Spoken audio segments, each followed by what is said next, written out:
বিজনেসের জন্য আমাদের টাইটেল তৈরি করতে হবে, যেটাকে আমরা বলবো ট্রেড লাইসেন্স। ট্রেড লাইসেন্স যদি কোনো সিঙ্গেল ব্যক্তি কোনো ব্যবসা করে তার জন্য তার সিঙ্গেলভাবে ট্রেড লাইসেন্স হবে। কিন্তু যখন দুজন ব্যক্তি বা তার বেশি ব্যক্তি করছে তখন আর সিঙ্গেল ব্যবসা থাকছে না, তখন সেটা হচ্ছে পার্টনারশিপ ফার্ম। তাহলে পার্টনারশিপ ফার্ম আমরা কাকে বলবো না, একজন বা একাধিক ব্যক্তি, এক বা একাধিক ব্যক্তি যখন যুক্তভাবে তারা কোনো একটা ব্যবসা পরিচালনা করার উদ্দেশ্য নিয়ে তারা সংগঠিত হয়, তাদের যে ব্যবসাটা তৈরি করা তাকে আমরা বলবো পার্টনারশিপ ফার্ম। তাহলে ক্লিয়ার হলো পার্টনার কাকে বলে, পার্টনারশিপ ফার্ম কাকে বলে। এবার নেচার অফ বিজনেস, আমরা কি ধরনের পার্টনার করব, লিমিটেড না আনলিমিটেড। একটা লিমিটেড মধ্যে নির্দিষ্ট পরিমাণ আমার দায় থাকবে, নির্দিষ্ট পরিমাণ দায়কে আমি পরিশোধ করবো। আনলিমিটেড মানে বিশাল ব্যাপার থাকছে, সেক্ষেত্রে অনেক কিছু তার ব্যাপার আছে, অনেক কিছু লিগ্যাল ব্যাপার আছে, সেগুলো পরবর্তী সময় জানবো। ফিচার্স অফ পার্টনার্স, এই যে পার্টনাররা যোগদান করবে তাদের ফিচার্স কি থাকবে, কিভাবে তারা যুক্ত হবে, কেন যুক্ত হবে। তাহলে একটা পার্টনার যখনই যুক্ত হচ্ছে তার কিছু কিছু লিগ্যাল ব্যাপার থাকে, যেটা একটু আগে আলোচনা করেছি, তার সঙ্গে যুক্ত হবে। ধরো আমি পার্টনার হয়ে যুক্ত করলাম, আমি ক্যাপিটাল ইনভেস্টমেন্ট করলাম, আমি প্রফিট রেশিও নিলাম, আমি লসের রেশিও নিলাম, সব কিছু নিলাম, কিন্তু কোনো কারণবশত যদি সেই পার্টনারের মৃত্যু হয় তাহলে সেক্ষেত্রে কি ঘটনা ঘটবে, এটা একটা পয়েন্ট।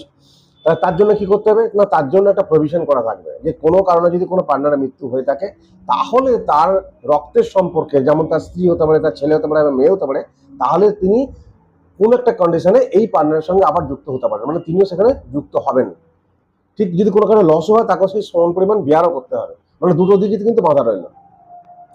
এর জন্য কি করতে হবে, একটা লিগ্যাল ব্যাপার থাকবে। এই পার্টনারশিপের যে অ্যাকাউন্টিং সিস্টেম, এরপরে পার্টনারশিপে একটা অ্যাকাউন্টিং সিস্টেম থাকবে। পার্টনারশিপ অ্যাকাউন্টিং সিস্টেম কি না, আমরা নর্মাল ব্যবসা করার সময় যেমন একটা নির্দিষ্ট পরিমাণে আমরা অ্যাকাউন্টিং মেনটেন করবো, পার্টনার ক্ষেত্রে সে একই রকম মেনটেন করবো, তবে এক্ষেত্রে বোথ সাইড মানে যতগুলো পার্টনার থাকবে প্রত্যেকের কিন্তু একটা প্রপোর্শনাইট আমাদের অ্যাকাউন্টিং তৈরি করতে হবে। আর কি থাকবে, যে লাইবিলিটিস, যেটা বললাম একটু আগে, যে লাইবিলিটিসের ব্যাপারটা থাকবে সেটাও তাদেরকে থাকবে।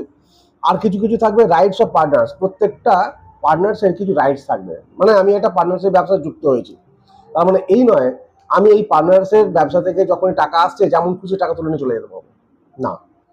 আবার এমন নয় যে আমি এখানে যুক্ত হয়েছি বলে আমাকে বেশি পরিমাণ টাকা দিতে হবে, অন্য পার্টনাররা তারা টাকা দেবে না আর আমি একাই দিয়ে যাবো, এরকম কোনো ব্যাপার না।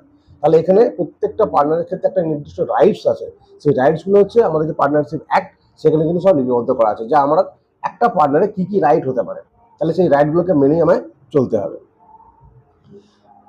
তারপরে হচ্ছে right to access of books, এই যে অ্যাকাউন্টিং বইগুলো আমরা তৈরি করব সেই ক্ষেত্রে দেখাশোনা করবে কে, দেখবে বা সেগুলোকে দেখার অধিকার আমার কতটা আছে, সব কিছু এখানে উল্লেখ করা থাকবে। রাইট টু রেমুনারেশন, ব্যবসা আমি শুরু করেছি, পার্টনার করেছি, সব কিছু করেছি, কিন্তু আমি রেমুনারেশন কত পাবো। কারণ এখানে পার্টনার কারা কারা যুক্ত হয়, দেখা যায় যে ব্যক্তি স্বাধীনভাবে সময়টা পান না, হয়তো চাকরির সঙ্গে যুক্ত আছেন, তার মনে হলো চাকরিটা করছি, একটা ব্যবসা করব, কিন্তু আমি সবটা সময় দিতে পারবো না, আমার একটা বন্ধু ব্যবসা করছে তো তার সঙ্গে আমি যুক্ত ব্যবসাটা করবো, সেই হিসেবে যুক্ত হয়েছে। সে বলেই দিয়েছে দেখ আমি রাত্রে যেটুকু টাইম পাবো সেটুকু দেবো।